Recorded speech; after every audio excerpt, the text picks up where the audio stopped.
Assalomu alaykum hurmatli televizor ko'ruvchilar. Uyg'ur televiziyasining kundalik xabarlarini ko'rishinglarni qarshi olamiz.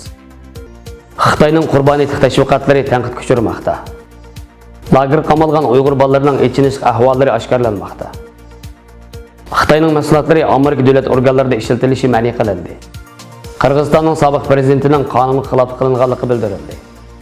Hira Uyg'ur maktabida o'qish bitirish marosimi. Tövəndəlikdən xəbərlərimizdən təfsili məzmunlarda bolsun.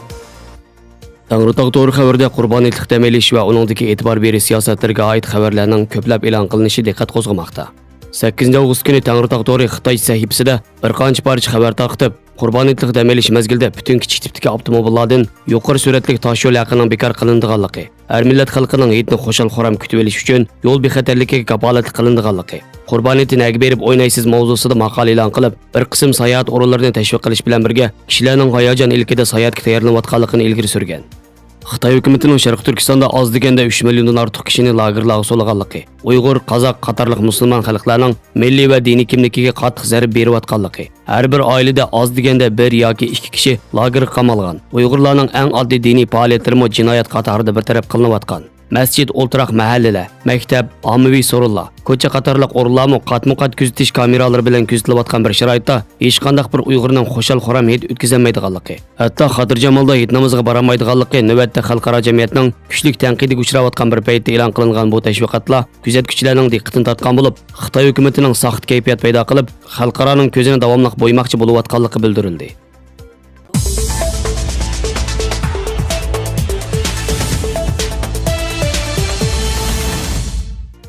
İzchil Sharq Turkistonning navbatdagi vaziyatiga oid muhim uchurlarni oshkorlab kelayotgan Zimiston Tori 6 avgust kuni ota-onalari lagerlarga qamalgan bolalarning ahvoli haqida egallagan bir qism uchurlarni taqib, ota-onalari lagerga qamalib, yetimga aylantirilgan bu bolalarning xuddi turmalarni aslatadigan Darul-Tamlarga yig'ib olinganligi, ularning parvishsiz qolganligini, hatto 2-3 yoshli bolalarning o'z holidan o'z xabar elish tashlab qo'yilganligini bayon qilgan.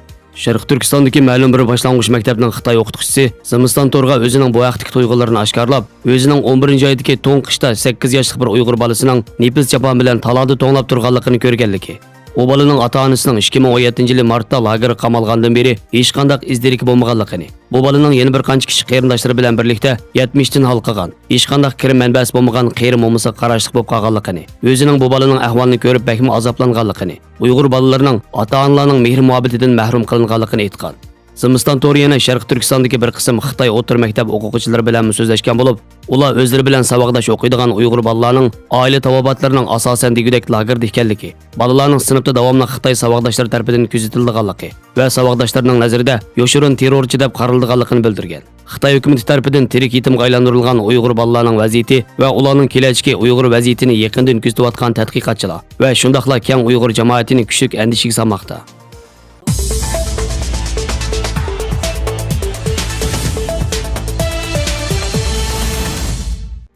Amerika hukumati davlat organlarining Equison, Etra, Ziti, Huawei, Dahua qatorliq 5 Xitoy shirkatlarining mahsulotlarini sotib olishini vaqtliq ma'ni qilganligini e'lon qildi. Reuters agentligining xabariga asoslanganda, Amerikaning mazkur Xitoy shirkatlariga yo'l qo'ygan embargo doirasidagi yangi cheklimasi Donald Trump hukumatining oldingi yildan buyon Xitoy shirkatlariga qaratgan besimlarning yangi bir bosqichini shakllantirdi ekan. Donald Trump hukumati bu cheklama doirasida Huawei qatorliq Xitoyning texnik shirkatlaridan Equison, Etra, Ziti, Huawei Dahua ishlab chiqargan mahsulotlarni har qaysi Amerika idora organlarining sotib olishi va ishlatishini vaqtliq ma'ni qildi. Xabarda bu cheklamaning oldingi yili Amerikada qabul qilinadigan davlat bexatarlik huquq qonun doirasida ishga solinganligini bildirib, Amerika davlat organlarining ustiyiq shaklda telefon telegraf shirkatlaridan aslaha va mulozimat sotib olish cheklangan. Amerika hukumati 5G texnikasi ul aslaha xizmatlari bilan shug'ullanayotgan Huawei shirkatining faoliyatlarining Amerika xalqining sonliq ma'lumotlarga tahdid paydo qilganligini uqtirgan edi.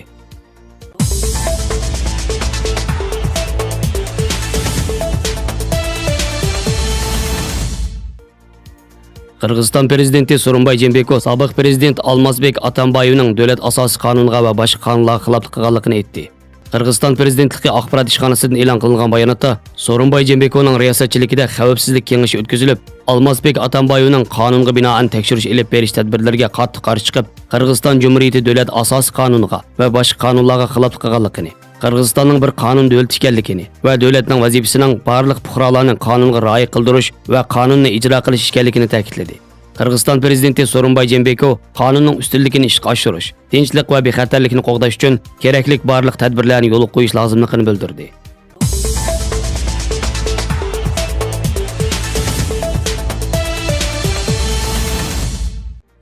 Hira Uyg'ur boshlang'ich maktabining o'qish bitirish munosabati bilan 8 avgust kuni Safakuyda ota-onalar suhbat yig'ini ochildi.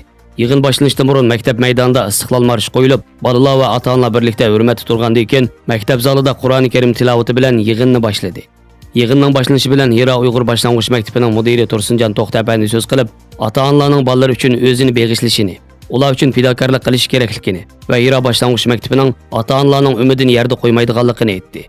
Ondan Hira Madaniyat va Ma'arif vaqfining qurg'uvchisi Luqmanjon Hiroyi apandi so'z qilib, ma'rifni ziyonliq ma'rif, foydali ma'rif deb ikkiga bo'lib, bolalarning ona tilini unutib qolmasligini, buning eng chong ziyonliq ma'rif ekanligini aytdi. Va Hira maktabini bu nuqtaga akilishning oson bo'lmaganligini, ham boshqa bir millat bo'lgan bo'lsa, hargizmi bunda qilolmaydiganligini aytib, Uyg'ur millatining naqadar bilim so'yar bir millat ekanligini yana bir qatim aks ettirdi.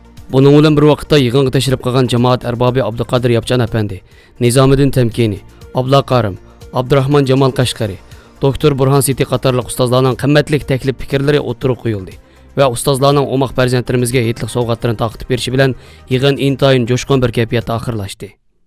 Xabarlarimizni ko'rganinglarga rahmat. Ko'rishguncha omon bo'linglar. Xayr xo'sh. Allohga omonat.